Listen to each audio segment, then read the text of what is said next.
Padomdevēji, ja tu esi padomdevējs, jeb projektors, tad tev padodas pārskatīt, organizēt un vadīt individus, grupas un sistēmas, bet ar noteikumu, ka tiek atzīts un novērtēts. Tātad tev ir jābūt atzītam un novērtētam. Ja?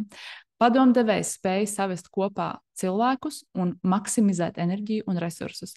Kvalitāte, nevis kvantitāte. Viennozīmīgi ir padomdevēja mantra. Strādās mazāk kā citi, bet daudzreiz efektīvāk. Padomdevēja panākuma atslēgas laipjas tajā, vai apkārt ir enerģētiski veselīgi cilvēki, kuri atzīst padomdevēja prasmes un piedāvā viņam iespēju strādāt un vadīt. Ļoti būtiski padomdevējiem ir gaidīt, ka tiek novērtēts par saviem talantiem, prasmēm un veidu, kā viņš redz lietas, ja, šis novērtējums. Par to mēs arī vairāk runāsim, tad, kad pieskarsimies lēmumu pieņemšanas stratēģijai. Nu, katrā ziņā jābūt ļoti izvēlīgam attiecībā uz to, kurus uzaicinājumus pieņem. Padomdevējs vienmēr zina, kā uzdot pareizos jautājumus un vislabāk strādā ar cilvēkiem viens pret viens. Arī kā līderis, ja, projektors visbiežāk strādā labāk nekā ārpus grupas. Ja. Atslēgas indikātori, kas signalizē, ka tu esi uz sava ceļa vai novirzījies no sava ceļa. Tātad vēlamais virziens ir šī panākuma sajūta, savukārt nevēlamais virziens ir rūgtums. Ko līdz sastopies ar rūgtumu, tā padomā. Kas tevi tur ir novedis? Varbūt nebija īsta atzinība. It kā bija ielūgums, bet nebija tā atzinība. Ja? Vai vispār nebija ielūguma. Un kaut kur gāja, kaut ko pats varbūt inicijēja, ja? Un lūk, beigās jāskarās ar rūgtumu. Tas ir tas, kas vienmēr parādīs, ja ka kaut kas nav īsti bijis saskaņā ar tevi. Nu, lūk, un tad tādi punkti galvenie, kā tu vislabāk izpaudi sevi pasaulē kā padomdevējs. Tev ir dabiska atvērtība un spožums, tu redzi lielo bildi, tu spēji atpazīt talantus un dotības citos, tev ir dedzīgs intelekts, tev patīk studēt un uzņemt informāciju, patīk apgūt sistēmas, turklāt ļoti meistarīgi tu to dari, ja? Un tu esi veidots, lai tevi pamanītu un novērtētu. Tev ir ierobežots enerģijas daudzums darīšanai. Tu nevari visu laiku tikai būt tādā iet režīmā. Ja? Tāpēc velti laiku atpūtai, kad tas ir nepieciešams. Klausoties savā ķermenī, protams, tas notiek.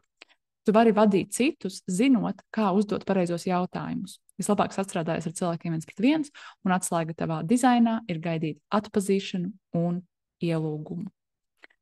Tagad pāriesim uz 3 astro dizaina tipiem.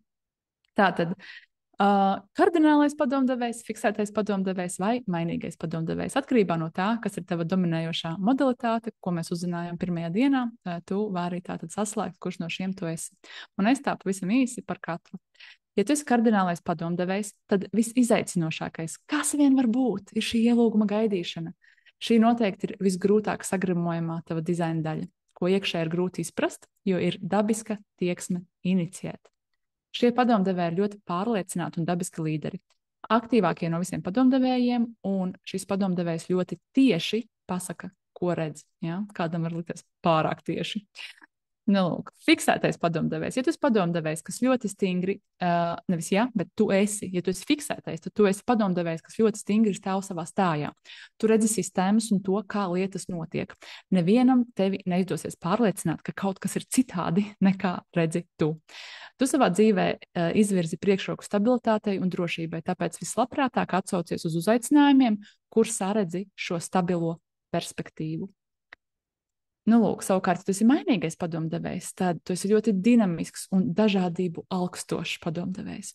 Atceries, ka neviens ielūgums, uz kuru tu atsaucies, nav paredzēts, lai tu tam apņemtos uz dzīvi. Ja? Tev ir tiesības atsaukties uz nākamo ielūgumu, ko līdz tu sajūti, ka tev tas nāks par labu. Un tev nav jāgaida ielūgums, lai no kaut kā aizietu vai lai no kaut kā izstātos. Ja? Tur tev ielūgums nav jāgaida.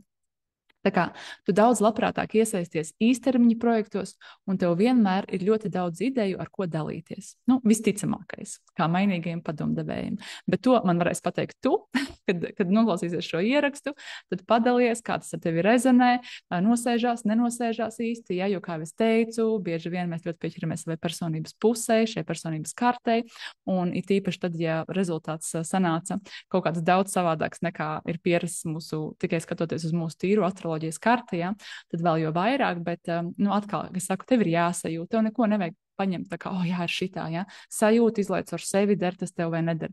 Un padalies komentāros Telegram čatā vai Instagramā, padalies, kāds ir tas tavs rezultāts. Un, vai tu to sajūti tiešām kā savējo?